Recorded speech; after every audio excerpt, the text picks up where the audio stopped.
Pagi menjelang, Dita bangun dari tidurnya.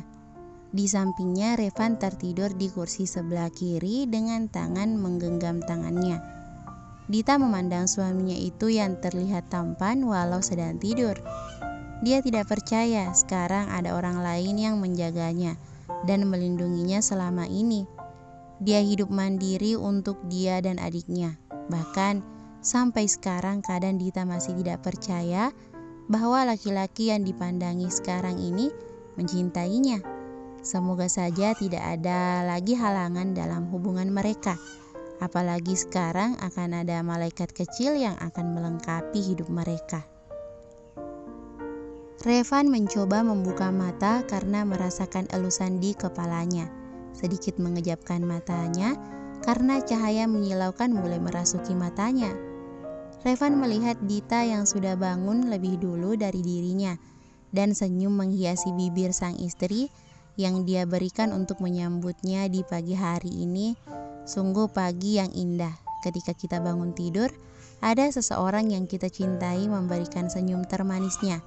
Tidak seperti beberapa minggu kemarin, jangankan mengharapkan senyum dari istrinya, yang dia harapkan waktu itu adalah istrinya segera bangun dari tidur lamanya dan membuka mata untuk menatapnya. "Kamu sudah bangun duluan, sayang. Kamu ingin sesuatu? Mungkin minum?" tanya Revan langsung kepada Dita yang dibalas gelengan dari Dita. "Tidak, aku mengganggu tidurmu ya?" kata Dita merasa bersalah. "Tidak sama sekali. Aku senang melihatmu sudah semakin baik. Semoga kamu cepat sembuh ya agar bisa cepat pulang. Aku kangen dengan pelukanmu," kata Revan dengan nada manja. "Iya, aku juga kangen dengan kamar kita. Di sini bau obat terus makanannya tidak enak lagi," kata Dita dengan cemberut. "Kamu lucu sayang, jangan gitu dong. Bibirnya jadi pengen cium nih." Revan terkekeh dan menggoda Dita. "Ih, kamu dasar. Istri kamu ini masih sakit, tapi kamu sudah mikir macam-macam. Kamu sekarang harus jaga bicara, karena aku takut dia dengar kata-kata aneh ayahnya," kata Dita seraya tangannya mengelus perutnya. "Oh iya, aku lupa menyapa pagi ini. Pagi anak ayah, semoga kamu sehat selalu dan cepat sembuh. Cepat tumbuh agar segera bertemu sama ayah," kata Revan dengan mengelus perut Dita dan menempelkan kupingnya di perut Dita, namun terhenti dan menanyakan sesuatu kepada Dita. "Sayang, kamu ingin dipanggil apa oleh anak kita nanti?" tanya Revan. "Aku sih pengennya dipanggil ibu, kan kamu panggilannya ayah, jadi aku dipanggil ibu. Bagaimana?" kata Dita. "Terserah kamu, lagian itu cuma panggilan, yang penting kasih sayang yang akan kita curahkan untuk dia nanti," kata Revan. "Rev, kamu tidak ke kantor pagi ini?" tanya Dita. "Mungkin nanti siang, soalnya harus bertemu klien. Kalau pekerjaan kantor masih bisa ditangani asistenku," kata Revan. "Kalau kamu sibuk lebih baik kamu ke kantor. Aku tidak masalah di sini. Paling sebentar lagi Renata dan Bunda datang," kata Dita. "Enggak sayang, aku pengen sama kamu. Aku kangen sama kamu. Nanti kalau memang ada pekerjaan penting baru aku ke kantor. Sekarang aku ingin bersamamu," kata Revan dengan memeluk Dita gemas. Tidak lama terdengar suara ketukan dan masuklah dokter yang biasanya mengecek keadaan istrinya dengan seorang suster. Mereka pun langsung memeriksa keadaan Dita. "Keadaan ibu sudah semakin baik, mungkin seminggu lagi ibu sudah bisa pulang," kata dokter. "Terima kasih dok," kata Revan setelah dokter keluar ruangan Dita. Revan kembali duduk di samping istrinya dan meraih makanan yang baru diantar oleh suster. "Sekarang kamu makan dulu supaya kamu cepat sembuh dan bisa pulang," kata Revan menyuapkan sesendok bubur. "Tidak bisa nanti ya Rev, aku gak nafsu sekarang."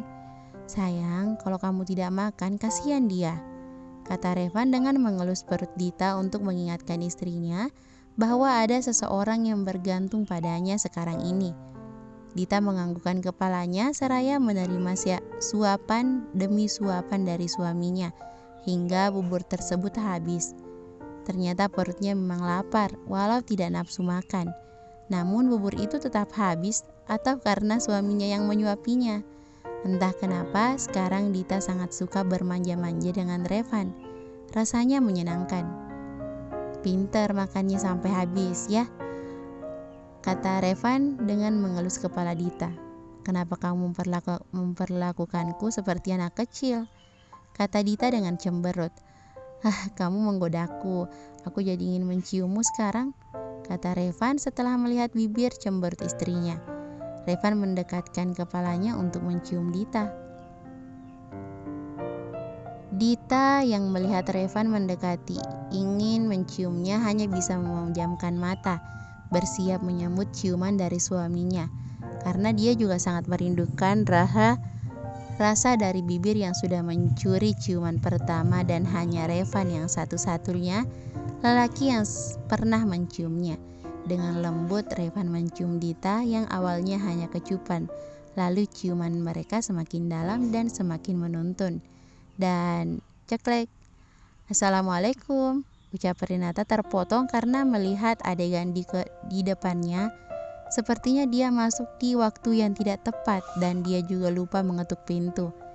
Dita yang mendengar suara adiknya mencoba membuka matanya dan betapa terkejutnya Dita yang melihat adiknya mematung di dekat pintu.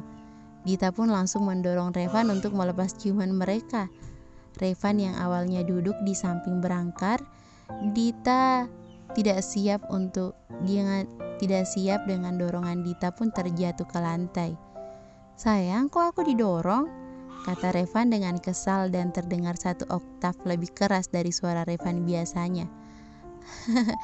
Renata tak tahan lagi untuk menahan tawanya setelah melihat kakaknya yang terkejut karena melihat dirinya dan mendorong suaminya sampai jatuh ke lantai.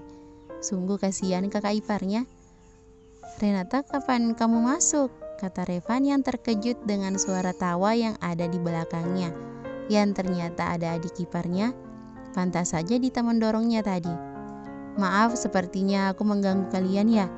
Aku lupa mengetuk pintu tadi, kata Renata dengan menggaruk leher yang sepertinya tidak gatal, tapi lebih ke malu karena melihat adegan live kakaknya dengan suaminya yang bikin dia baper pagi ini. Tidak, kata Dita cepat menutupi malunya. Oh ya kak, Rev, ini titipan dari bunda, pasti kakak ipar belum makan, kata Renata menyerahkan kotak makan. Ya sudah, kamu jaga kakak kamu dulu sebentar, kakak mau ke kantin dulu cari minuman hangat, kata Revan lalu langsung keluar ruangan. Dita sepertinya dia juga malu sama seperti Dita, makanya memilih menghindar dulu dari adik iparnya untuk menghilangkan rasa malunya. Hari ini Dita sudah diperbolehkan dokter untuk pulang, maka dari itu Revan dan Renata hari ini sudah mulai merapikan barang-barang agar nanti sore mereka langsung pulang. Revan dan Dita keluar rumah sakit dan langsung menuju apartemen. Namun ternyata mereka harus ke rumah orang tua Revan terlebih dahulu. Sedangkan Renata sudah lebih dulu sampai di apartemen karena dia ingin merapikan barang-barangnya, karena rencananya Renata akan tinggal di apartemen untuk menjaga Dita katanya. Renata masih khawatir dengan Dita, apalagi sekarang sang kakak sedang hamil muda dan masih rentan, jadi Renata memilih menjaga kakak untuk beberapa bulan ini. Renata mulai merapikan beberapa barang dan lupa bahwa dia meninggalkan laptopnya. Padahal dia ada tugas yang harus segera dia selesaikan. Dia pun memilih mencari laptop kakaknya. Walau Renata sudah tidak tinggal dengan kakaknya, tapi Renata tahu bahwa kakaknya itu punya kebiasaan aneh yang menyimpan laptop di lemari pakaian karena takut lupa kalau meletakkan di tempat lain. Dia pun masuk ke kamar kakaknya dan membuka lemari itu. Dan benar, laptop kakaknya ada di situ. Dia pun langsung mengambil laptop itu, namun ada amplop coklat yang jatuh ketika dia mengambil laptop di lemari kakaknya. Renata mencoba mengambilnya, namun karena tangan kanannya memegang laptop, dia kurang leluasa mengambil amplop itu. Akhirnya isi amplop itu keluar, mencoba meraih kertas yang keluar dari amplop coklat itu. Ngapain Kak Dita juga menyimpan ini di lemari? Mungkin takut lupa, gumam Renata. Ketika ingin memasukkan kertas Renata, melihat sekilas tulisan dari kertas itu. Perjanjian nikah. Bersambung.